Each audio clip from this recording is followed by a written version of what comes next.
안녕하세요.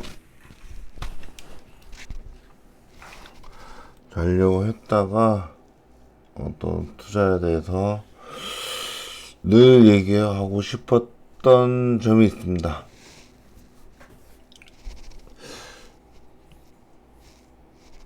투자에 대해서 잘 모르구나 이런 분들은 좀 쉽게 하자 투자를. 그러면 컨트 투자에 대해서 관심이 갈 수밖에 없는데,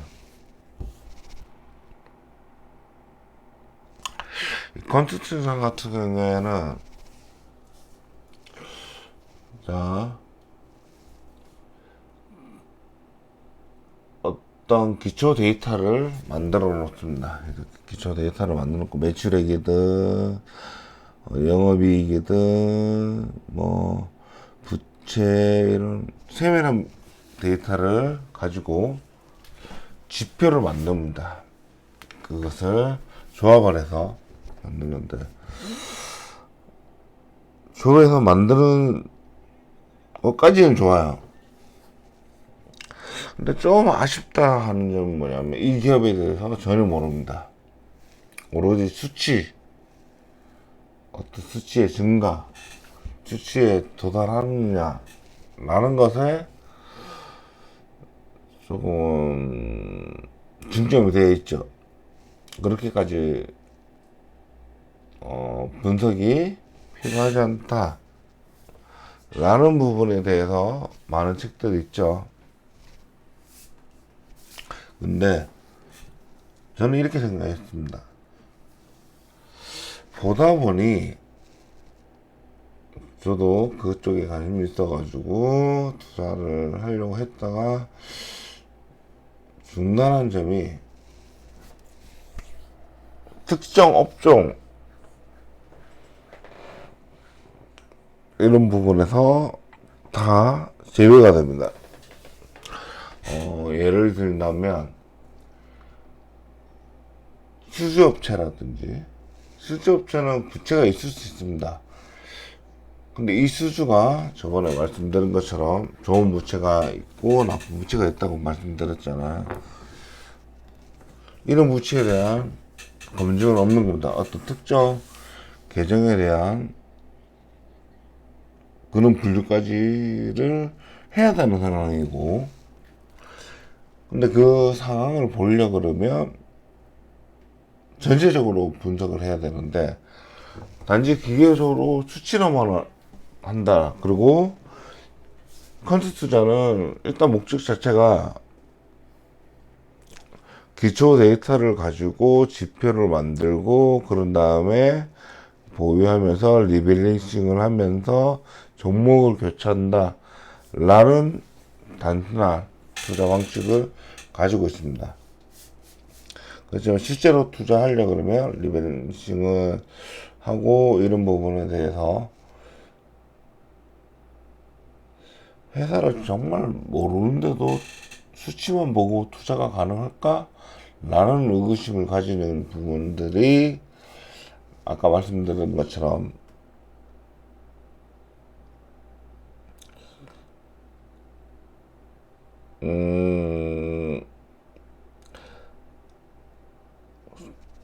업종에 따라 다르죠. 증권 같은 경우는 부채 비율이 항상 높고 계정에 따라 다른 부분인데, 이 부분에 대한 그 다음에 그렇다면 좋게 나오려고 하는 업종들은 대부분 지주타가 좀 많이 뽑히기도 합니다. 저평가되고 연결 재무제표로 인해서 지주사가 많이 뽑히기도 하고요. 그러다 보니까 저 같은 경우에는 지주사들이 꼭 그렇게 좋은 것만은 아니죠. 각 개별 회사의 성능에 따라, 성과에 따라 다르기 때문에, 첫 번째는 눈먼 돈에 돈을 투자하는 느낌이 있었습니다. 눈먼 돈에 투자하는 게 있었고, 그게 뭐냐, 나는 수치만 가지고 좋다. 근데 이 회사는 몰라. 이 회사가 어떻게 돌아가는지 모르는데 수치 더 좋대. 물론 그렇게 해서 일단 크랜트 투자 같은 경우에는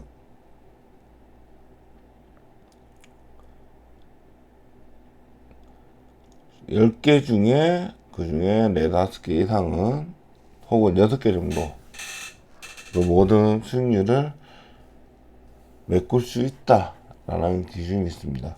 그래서 잘 모르는 사람들은 그렇게 분산 투자를 해가지고 들어가는 부분들이 있죠. 컨텐츠 투자가 나쁘진 않습니다. 다 그걸 제가 직접 만들려고 하다 보니까 너무나도 손이 너무 많이 갑니다. 개인이 데이터를 만들어서 뭘 하기에는 어려움이 많더라고. 왜냐면 그 세부 계정 사업 보고서를 보고 땡겨 와야 되고 뭐 이런 부분들이 있는데 그게 업종마다도 다르고 계정명이 다르다 이런 부분들이 있어가지고 컨텐츠 투자를 하지 않습니다. 하려고는 많이 노력을 했는데 되지 않는 부분에 대해서는 어쩔 수 없이 저도 모르고 투자하진 한다는 것 자체가 수치만 보고 투자를 한다. 물론 이제 좀 컨텐츠 투자 같은 경우에도 좀 세밀화된 부분도 없지 않아 유튜브로 보니 있는 것 같다마는 그래도 어떤 이해를 하고 들어가지 않으면 단순히 수치의 증감에 따라서만 그런 정량법에 따라서 투자를 하는 것이 다 옳다라고는 말씀을 못 드리겠습니다. 왜냐하면 보고서를 들여다보면 좋은 것도 있고 나쁜 것들이 있는데 단지 수치상의 문제가 있는 것들이 있는 거죠. 그런 좋은 기업들을 빼고 할 수는 없고 백데이터 테스트도 마찬가지입니다. 물론 리밸런싱을 해가지고 가져가는 부분들이 수익률이 좋았다라는 부분을 인정을 합니다. 인정을 하는데 그래도 제 돈이잖아요. 자기 돈인데 수치만 좋다고 무조건 투자를 해야 될까요? 라고 질문 드리고 싶습니다. 좀 더 알고 이게 맞냐 안 맞냐 정도는 알 수 있지 않아야 될까 이런 생각이 들고 캔트 투자에 대해서는 몇 번이 아니죠. 몇 회에 걸쳐서 방송을 하고 싶었는데 그게 도움이 될 거라고 생각은 했습니다만 방송하지 못한 게 뭐냐면 이 수치에만 민감해지는 제가 방송을 하지만 어떤 수치가 어떤 의미를 가지느냐 어떤 의미를 가지고 어떤 회사가 어떤 방향으로 가고 있을까 어떤 방향으로 갈까 회사는 어떤 고민을 할까 라는 부분에 대해서 다 빠지는 거죠. 그래서 그 부분이 좀 있어가지고 컨텐츠 투자는 일단 뺐습니다. 뺐고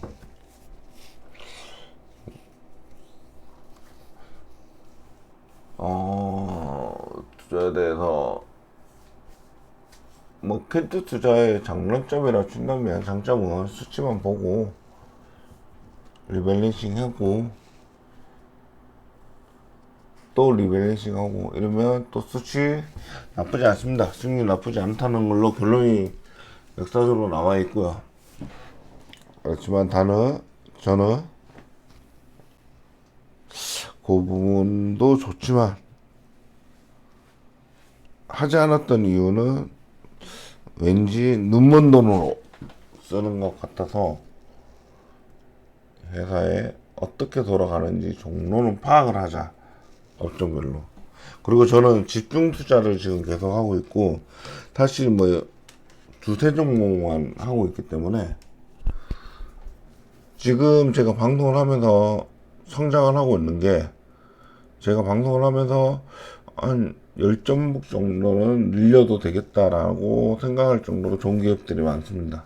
포트폴리오에 오히려 좀 늘려야 되지 않겠냐, 피터 린치 식으로 늘려야 되지 않겠냐, 그 중에 뭐 10루트가 나오든 5루트가 나오든 나올 수 있지 않겠냐, 이런 생각이 좀 들고요.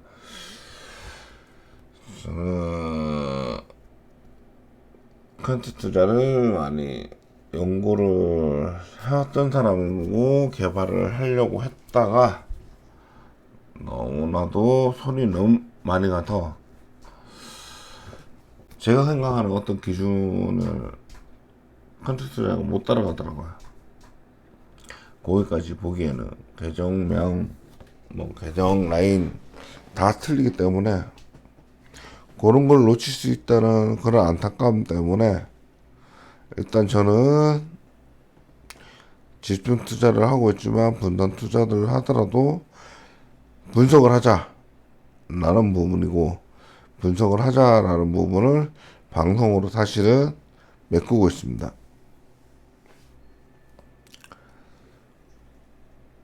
장단점에 대해서 쉽게 하려면 컨텐츠 투자가 좋습니다. 그거는 인정하고, 뭐 리블레싱을 하고, 성과도 백데이터를 해봤더니 그것도 나쁘지 않았습니다. 나쁘지 않았고, 그렇지만 어떤 답답함, 그런 게 좀 있었습니다. 업적이 몰립니다. 업적이 몰리고, 그리고 지주사에 많이 몰리는 부분도 있고, 그런 부분들이 좀 있었습니다. 자, 이걸 한번 언급하고 싶었는데 조심스럽기도 하고, 이 투자를 하는 분도 많기 때문에 조심스럽습니다. 저도 조심스러운데 그래도 한번